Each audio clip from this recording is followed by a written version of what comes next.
आप देख रहे हैं द तर्कस। और आज आज की बात में बिहार चुनाव का मसला अभी भी पूरी तरह से राष्ट्रीय स्तर पर मुख्य रूप से छाया हुआ है। और आज की बात में हम ताज की बात करेंगे कि बिहार की ताज किसके सिर पर, ये प्रश्न अभी भी लोगों के जेहन में तैर रहा है कि कब और कैसे शपथ ग्रहण होगा, कौन बनेगा मुख्यमंत्री। ये परिदृश्य सामने शीघ्र ही आने वाला है। शायद दिवाली के पर्व के बाद ये समय आएगा जिसका पूरे देश में इंतजार है। आज तेजस्वी ने पत्रकारों से वार्ता करते हुए कई बातें रखी हैं। एक बात उन्होंने जो रखा है कि वह धन्यवाद यात्रा निकालेंगे और प्रदेश में जहाँ जहाँ उन्होंने रैलियाँ की हैं उन स्थानों पर फिर जाएंगे और जनता को धन्यवाद देंगे। यह एक बेहतरीन परंपरा हो सकती है यदि वास्तव में ऐसा कुछ होता है, ऐसा वो करते हैं तो यह एक बेहतरीन परंपरा होगी। इसको इतिहास में कुछ एक नेताओं ने किया था और उसको आज भी याद किया जाता है। दूसरी बात, तेजस्वी यादव ने चुनाव को लेकर के, मतगणना को लेकर के कई सारे आरोप लगाए हैं और आरोपों के लिए सबूत भी दिए हैं, देने की कोशिश किया है। ऐसे तर्क प्रस्तुत किए हैं जो एक सवाल बनते हैं और लोकतंत्र में इस तरह के सवाल उठने नहीं चाहिए। यदि उठते हैं तो उनका समीचीन समाधान होना चाहिए, क्योंकि यदि लोगों का विश्वास इससे उठेगा तो अच्छा नहीं होगा।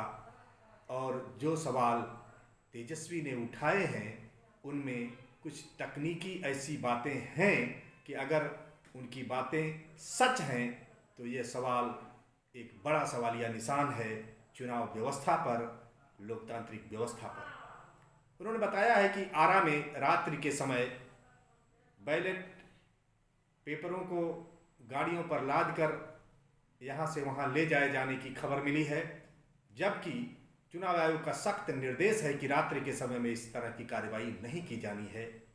और ऐसे ही यह भी बात उभर करके आ रही है कि इस चुनाव में, जैसा कि चुनाव आयोग का लिखित निर्देश है कि मतगणना के दौरान सबसे पहले जो बैलेट पेपर हैं उनकी गिनती होगी और उसके 30 मिनट के बाद ईवीएम की मतगणना शुरू की जा सकती है। इस बारे में भी तेजस्वी यादव ने आरोप लगाया है कि ऐसे जो बैलेट पेपर रहे हैं उनकी मतगणना आखिर में की गई है।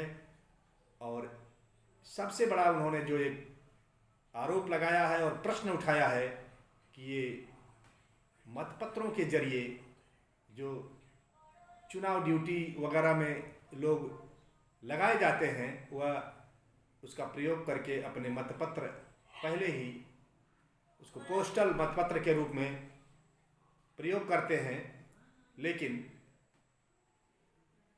उस पर यह सवाल है कि ये पढ़े लिखे लोग होते हैं, ज़्यादातर शिक्षक होते हैं और सरकारी कर्मचारी होते हैं और उनके द्वारा गलती किया जाना बहुत कम गलती होगी ऐसा माना जाता है। लेकिन इस चुनाव में इतनी बड़ी मात्रा में मतपत्रों का रद्दीकरण किया जाना, उनका रद्द किया जाना, 900 मत रद्द किए गए हैं कई केंद्रों पर। ये तेजस्वी यादव ने एक ज़बरदस्त आरोप लगाया है और इन आरोपों को लेकर के उन्होंने ये भी कहा है कि इस पर हम पूरे तथ्य के साथ अपनी बात रखेंगे और इस पर अगर समुचित कार्रवाई नहीं होती है तो पूरे देश में हम आंदोलन भी छेड़ेंगे। इसके साथ ही उन्होंने जो उनका एक विपक्ष के नाते दायित्व बनता है उन चीज़ों की भी चर्चा किया है। विपक्ष के नाते जो उनको सवाल उठाने का हक बनता है उसकी भी उन्होंने चर्चा किया है कि हम 19 लाख नौकरियों की बात करेंगे और जो भी चुनाव घोषणा पत्र में भारतीय जनता पार्टी ने प्रस्तुत किया है उस पर भी हम सवाल उठाएंगे, घेरेंगे और आगे इस लड़ाई को आगे बढ़ाते रहेंगे और उनका जो तेवर था वह ये बता रहा था कि शायद ये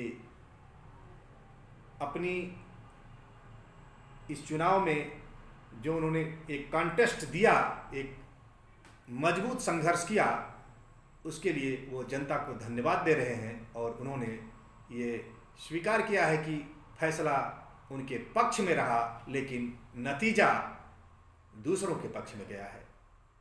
इन बातों में कहीं न कहीं उनके भीतर जो एक इस तरह का भाव प्रकट हो रहा है कि उनके साथ छल बल धन बल का प्रयोग किया गया है, जो लोकतंत्र के लिए जायज नहीं है, ऐसा उनका आरोप है।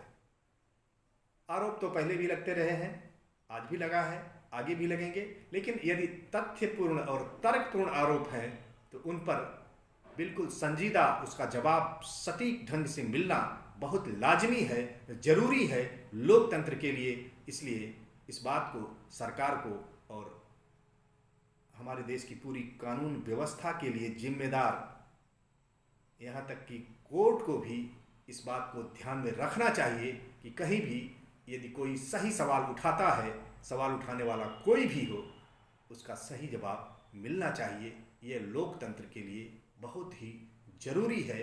देखिए होता क्या है, अभी तो कुछ नहीं बताया जा सकता कि क्या होगा, इन आरोपों में कितना दम है और इन आरोपों पर क्या कार्रवाई होती है, ये बताना मुश्किल है। अभी हम इंतजार ही कर सकते हैं, आगे आगे देखिए होता है क्या, यही जुमला अभी चलेगा। और तेजस्वी ने अपनी बातचीत में ये उम्मीद जताई है कि नैतिकता के आधार पर वर्तमान मुख्यमंत्री को, जिनकी पार्टी की सीटें काफ़ी शर्मनाक ढंग से घट गई हैं, ऐसी स्थिति में उनको मुख्यमंत्री का पद संभालना उचित नहीं होगा, उन्हें नहीं संभालना चाहिए। और जनता ने, उनका कहना है कि जनता ने बदलाव के लिए मतदान किया है और इस बदलाव में उनको बाधा नहीं बनना चाहिए। ये आज की सबसे महत्वपूर्ण चर्चा है जो अपने संवाददाता सम्मेलन में तेजस्वी ने प्रस्तुत किया है। ये आज लोगों के जहन में चर्चा का विषय बना हुआ है। आज की बात में इतना ही, फिर अगली मुलाकात में मिलेंगे अगली बात के साथ, अगले प्रश्नों के साथ, अगले हालातों के साथ, अगले सवालों के साथ, अगले विश्लेषण के साथ। धन्यवाद।